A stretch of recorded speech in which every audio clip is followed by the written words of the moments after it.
Hi, welcome back.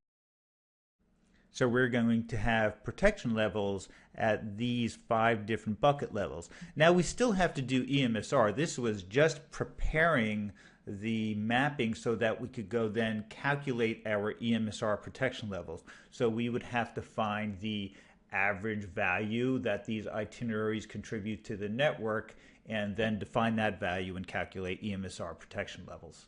And then those would be our leg level controls. And to see how this can increase revenue, let's take a look at our network again. If we had just leg level control at the fare class level and we had one seat left, then we would allocate that seat to the Y class, and whoever showed up first would get that seat. So in this case, if the lowest value Y class customer requested that seat first, we would get $325. In virtual nesting, we are not, if we had only one seat left, we would allocate that seat to bucket 1.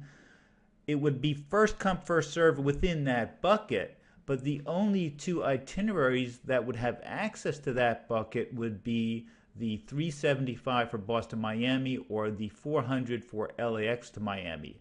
So we are going to get at least another $50 from this bucket over fare class level of control. Now, this is not full itinerary O&D control because virtual nesting is not allowing us to shut off the seat to this customer, 375, and only allow the $400 customer access to that seat. So we're not quite to O&D control. It's a step from leg level control to capture some of the O&D opportunity that exists in the network. In terms of practical considerations for airlines choosing virtual nesting, I've seen some very successful implementations of this methodology. For one thing, it relies on the intuition behind EMSR, which is much easier for analysts to understand as opposed to bid price, full O&D control.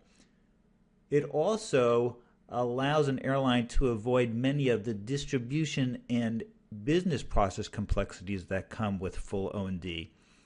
So for an airline that wants to capture some of the network opportunities without the full cost and complexity of an O&D system, this is a great step in that direction. On the other hand, for an airline that has a very large percent of their traffic connecting, virtual nesting does leave some money on the table because, as we illustrated, you don't get the fine level of control that you get with a full O&D system. Now, that's not to say that virtual nesting is easy. There are a couple of things that must be done right to get the full benefit of virtual nesting. And if they're not done right, you could really be worse off than if you had just a leg level system.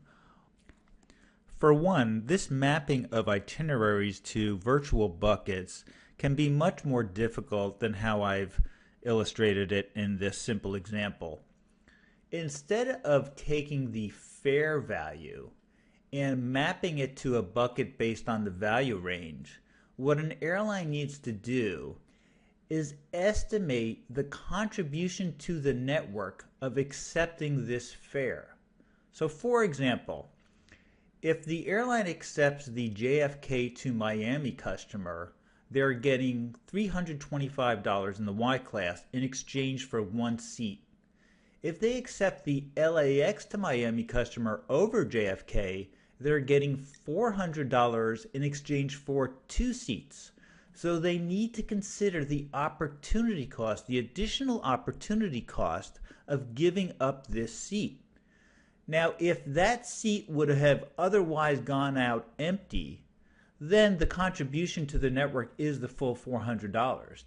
But if that seat could have been sold to another customer, then this fare value needs to be adjusted for that opportunity cost before it can be appropriately mapped to the correct bucket. Estimating that opportunity cost can be a challenge on its own, and some airlines actually run network optimization models just to come up with that opportunity cost so that they can then adjust the itinerary value to get the appropriate mapping.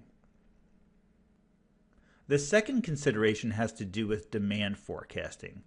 So instead of forecasting at the fare class level, in virtual nesting, you're still forecasting at the leg level, but now you're forecasting demand for buckets based on these value ranges. Well, the itinerary mapping changes over time, so airlines will re-index itineraries to virtual buckets at some interval.